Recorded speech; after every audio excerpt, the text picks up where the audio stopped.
கர்த்தருடைய பரிசுத்த நாமத்துக்கு ஸ்தோத்திரம். கர்த்தர் நல்லவர். உபாகமம் 1 அதிகாரம் 31 இயேசுவின் நாமம் மட்டுமே மகிமைப்படுவதாக.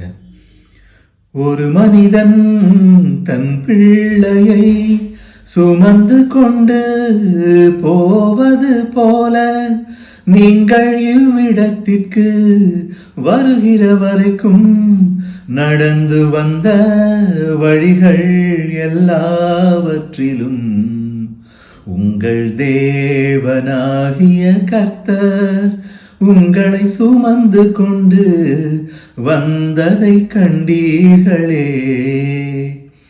ஒரு மனிதன் தன் பிள்ளையை சுமந்து கொண்டு போவது போல நீங்கள் இவ்விடத்திற்கு வருகிற வரைக்கும் நடந்து வந்த வழிகள் எல்லாவற்றிலும் உங்கள் தேவனாகிய கர்த்தர் உங்களை சுமந்து கொண்டு வந்ததை கண்டீர்களே. கர்த்தர் நல்லவர்.